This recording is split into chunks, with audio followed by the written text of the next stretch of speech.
皆さんこんにちは。我が家の庭でもバラが満開になる5月。今回はそんな季節にぴったりのとっておきのプライベートガーデンをご紹介します。実はこの庭園、ある2つの国のテイストが融合されているんですが、どこだと思いますか？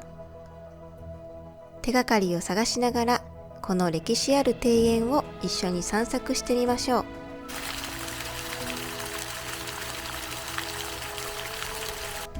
さらにやめてみたら気づけた嬉しいこと、この時期によく起こるかわいいアクシデント、アンティークのベッドリネンを使った手仕事の様子もご紹介します。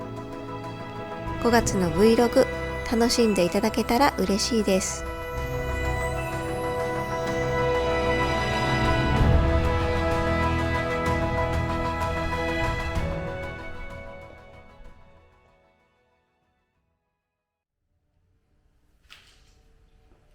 Where did it go? Oh, it's here. Gotta be up.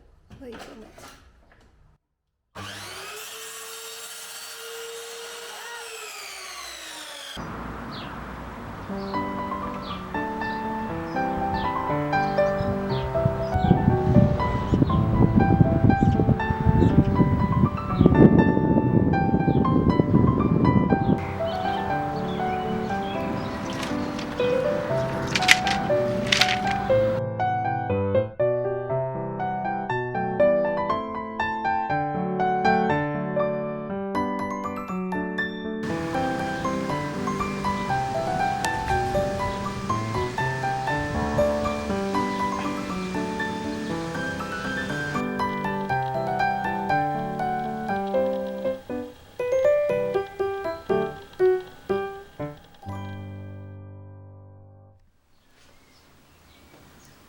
毎年5月になると突然まるで雪が降っているような光景に出会います。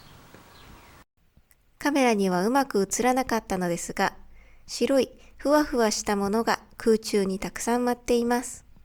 見えますか？ちょっと掴んでみますね。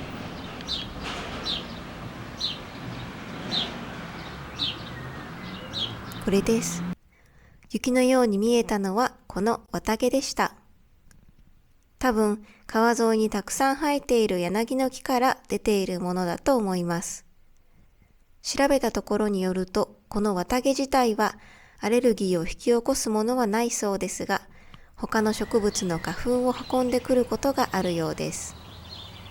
私はフランスに引っ越してから花粉症になったので、この時期天気が良くても午後はなるべく窓を開けないようにしています。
数年前から丘の部分の草刈りをやめてみたんです。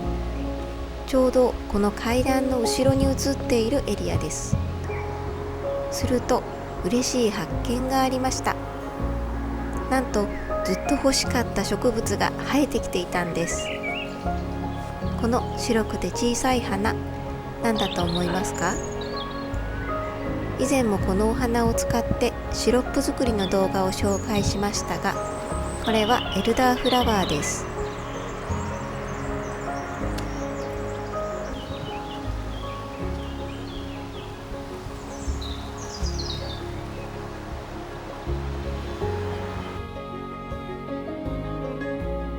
こちらのつぼみのものはこれから咲くお花。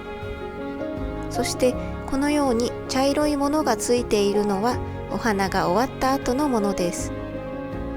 よく見ると緑の小さいつぶつぶがついているのがわかりますか？これはこの後黒紫色の実、エルダーベリーになります。エルダーベリーも食べられるんですが、私はまだ食べたことがありません。せっかくなのでお花を全部摘まずにこのまま実ができるのを待ってみたいと思います。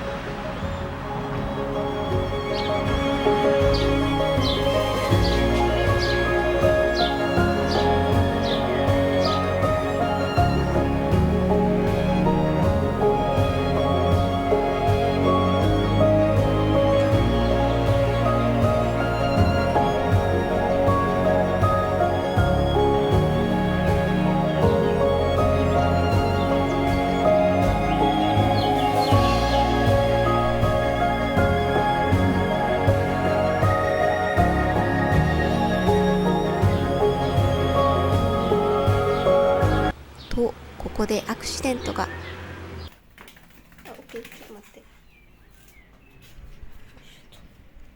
ツバメが家の中に迷い込んできてしまいました。すっごい勢いで飛び込んでくるので、よくあることなんですが、毎回びっくりします。すると向こうもびっくりして、大抵すぐに出ていくんですが、今回はちょっと問題が。最近この窓ガラスをきれいにしたので、どこが出口なのかわからなくなっているみたいです。あ、やだ、大丈夫？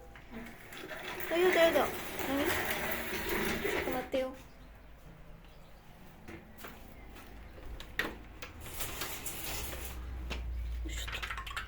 とりあえずドアも開けて、どこからか出られるのを待つことにしました。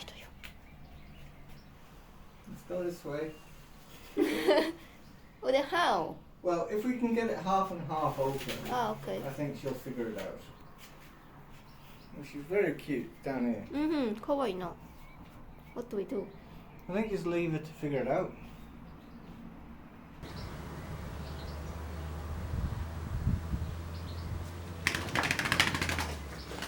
ちょ。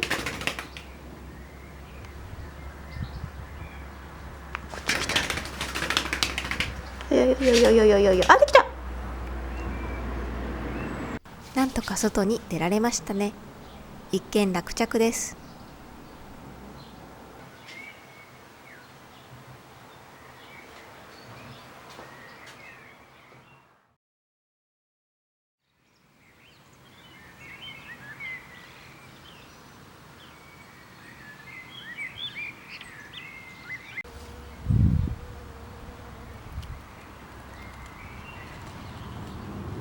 数年前、友達からアスパラガスの苗をもらいました。そして今年初めて収穫してみたら面白い発見があったんです。去年までは2本しか生えてこなかったので、もし収穫してしまったら来年もう出てこないんじゃないかと心配で、結局そのままにしていました。でも今年はせっかくだし食べてみようと思って思い切って収穫してみたんです。すると切った後、また次の芽が出てきていることに気づきました。なんと収穫すると次々に新しいアスパラガスが出てくるんです。5月いっぱいまで収穫を続けて、6月以降は新しく出てきた芽は収穫せずに、そのまま伸ばしていくと、それが株の栄養になって、翌年さらにたくさんのアスパラガスが収穫できるそうです。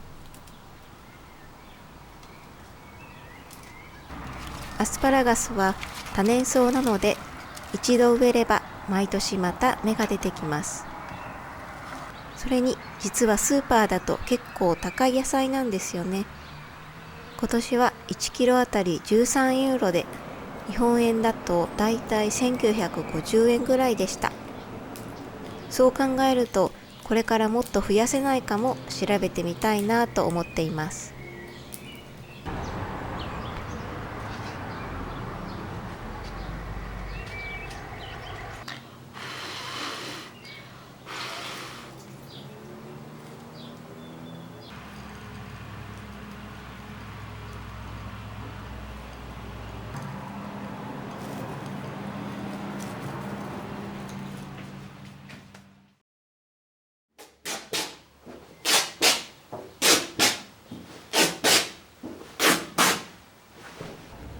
こちらはいつかの飲みの市で見つけたペットリネンです。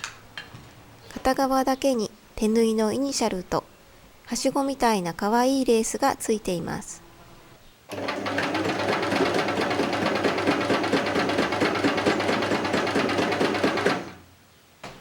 これはフラットシーツと呼ばれるもので、レースのある端を掛け布団の上に折り返して美しく見せるためのものだったそうです。ネットで見かけたエプロンのデザインがすごく素敵で、これを使って同じようなものが作れないかなと思い挑戦してみることにしました。型紙を作るのがちょっと難しくて、完成まで時間がかかりましたが、理想の形になってとても嬉しいです。この後着てみたところもご紹介しますね。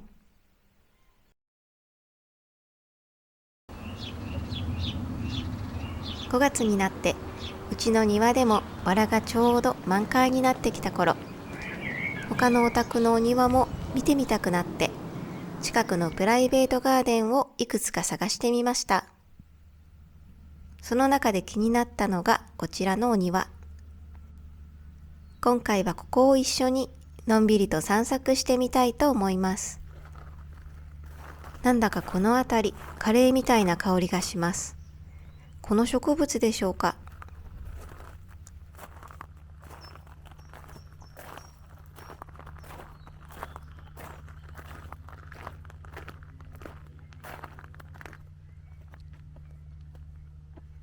まず先にこちらで入場手続きをしてきますね。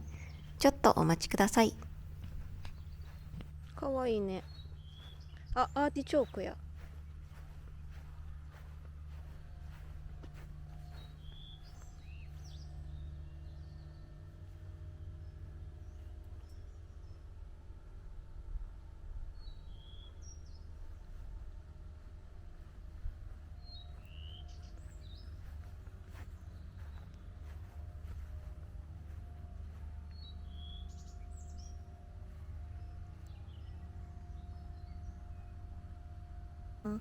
マップをもらってきました。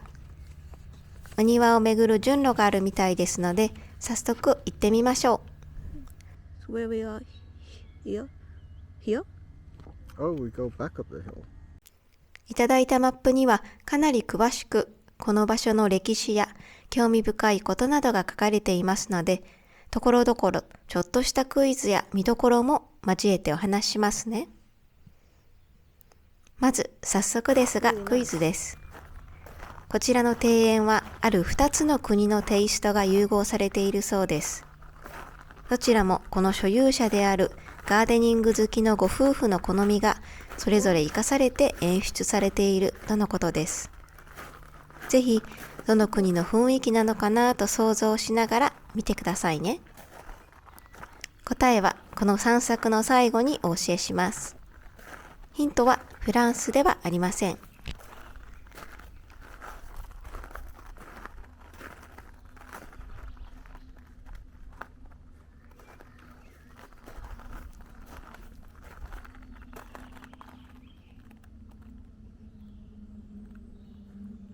こちらのお庭は2004年以来、フランスの注目すべき庭園として認定されているそうです。まず、はじめの見どころはこちらのエリア。この古い建物とスモーキーグリーンのシャッターが可愛いですね。こちらの建物は1600年の終わりから1700年代初めに建てられたそうです。さて、何のための建物だったと思いますか？なんとこれは鳩小屋なんです。当時はこんな鳩小屋を持てるのは貴族や大地主といった特権階級だけだったそうで、そんな身分の象徴だったんですね。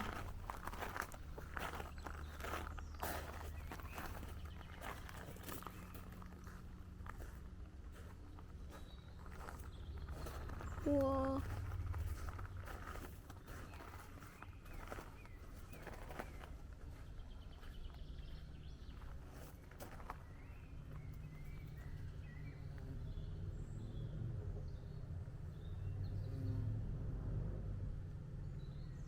どうやらこちらの庭園は18世紀の建物を中心に整えられ、新たに手が加えられたもののようです。この家が購入されたのは1956年。当時は建物も荒れ果て、庭もかつての姿をとどめていなかったそうです。そこから少しずつ修復が進められ、現在の美しいような景観が形作られていきました。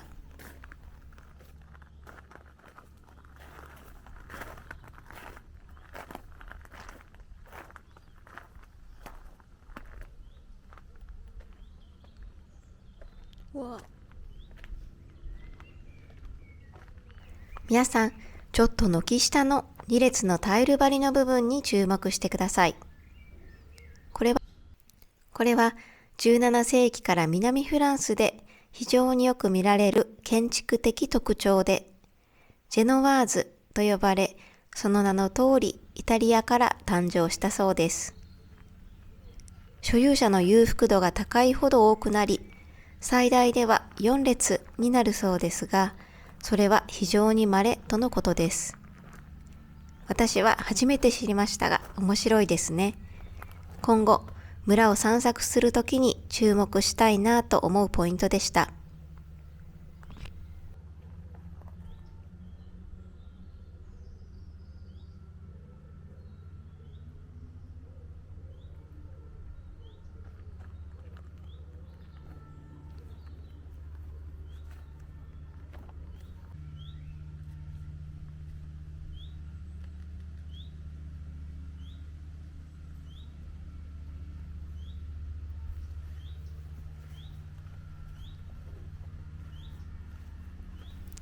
こういう大きなポットって本当に素敵ですよね。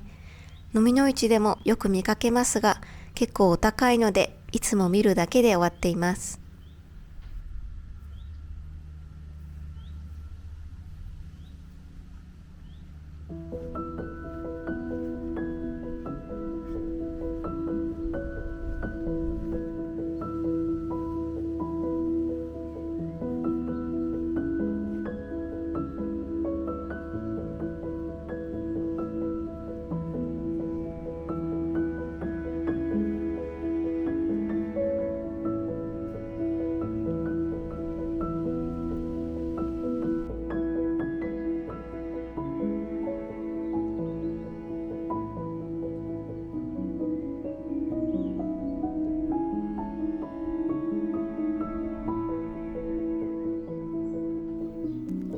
さてさて、魔法の森と呼ばれるエリアにやってきました。ここを抜けると、この庭園の一番の見どころ、噴水のあるエリアに出ます。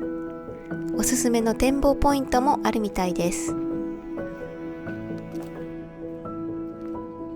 この木に開いている大きい穴、なんか鳥とか動物が住んでそうな感じですよね。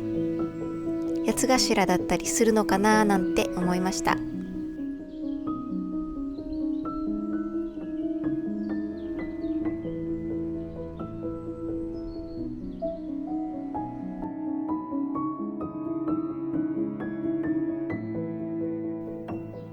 木の右横にある像はサン・フィアクルと呼ばれ、フランスで信仰されている園芸や庭師の守護聖人だそうです。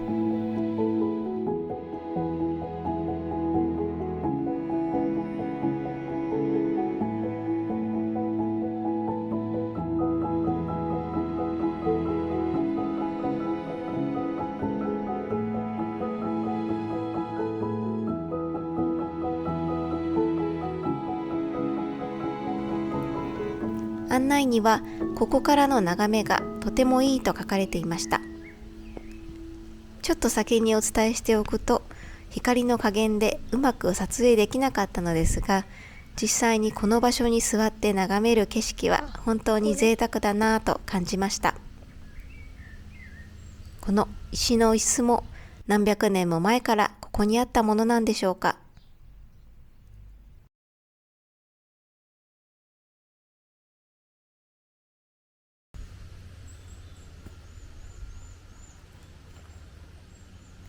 目の前に広がる長い池は視線を自然と奥の建物へ導くようにデザインされていて、遠近感を強調する役割を担っています。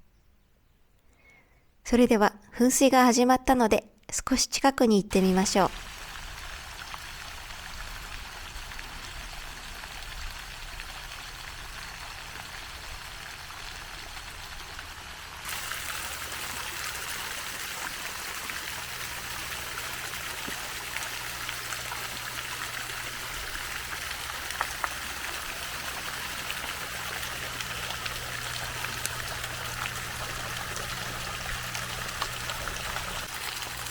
この池、見た目も美しいのですが、実は水の給水方法にも驚きがあるんです。なんと、敷地内の湧き水から来ているそうなんです。そしてこの池、長さ48メートル、深さはなんと2メートルもあるんです。地表に現れていた岩を削って作られたそうで、装飾用の池としては異例の深さ。この点から、かつてこの場所が要塞建設のための採石場だったのではないかとも考えられているそうです。実際ここは14世紀から15世紀の100年戦争の時代に要塞として使われていたという記録も残っているそうです。そう思って眺めてみると、今の静けさとの対比にさらに深みを感じますね。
見てください、この見晴らし。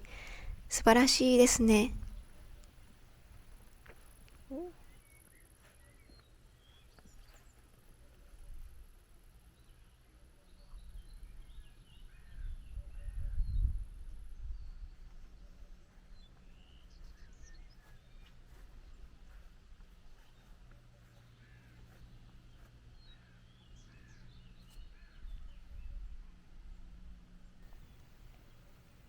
そしてこの崖の上にあるのが要塞として使われていた時代の防衛塔です。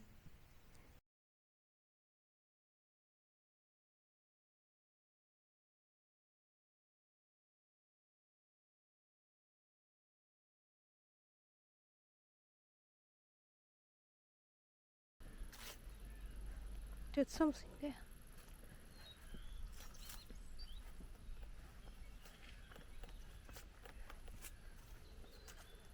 かわいい。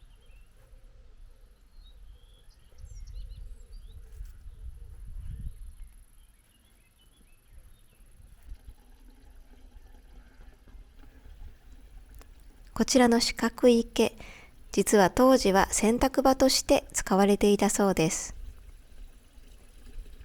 さて皆さん、庭園の散策もいよいよ終わりに近づいてきました。最初にお出ししたクイズ覚えていますか？この庭園には2つの国のテイストが取り入れられているとお話ししましたが、どの国かわかりましたか？正解はイタリアとイギリスでした。糸杉や長方形の一景、視線が建物へと導かれるような設計はイタリア風の特徴と言われています。一方で自然な雰囲気の植物の配置や曲線的な小道のレイアウトはイギリス式庭園らしさを感じさせます。私は古い建物を生かした自然な景色がとても素敵だなと感じました。それからアーティチョークの貫禄には驚きましたね。我が家にも欲しくなってしまいました。皆さんは気になる植物や印象に残った場所などありましたか？よろしければぜひコメントで教えてくださいね。かわいい。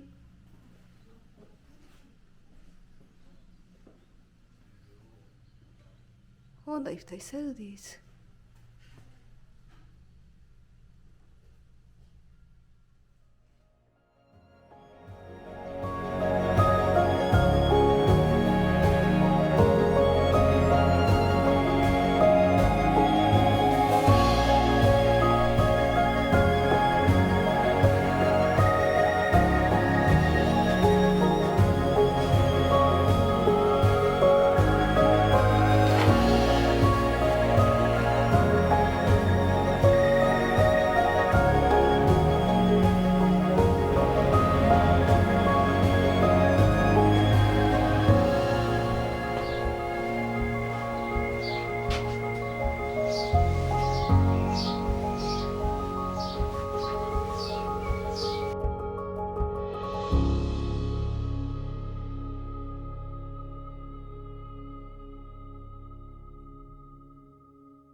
完成したエプロン着てみましたがどうでしょうか？思い描いていた形そのままで嬉しくなりました。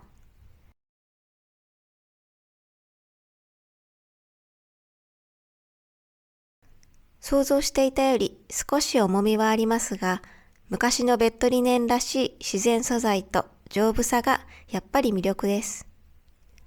腰紐の結び方を変えるだけで印象が変わるので気分に合わせて楽しめそうです。かわいいモノグラムや違った色や素材の布に出会えたらまた作ってみたいなと思いました。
最後までご視聴いただきありがとうございました。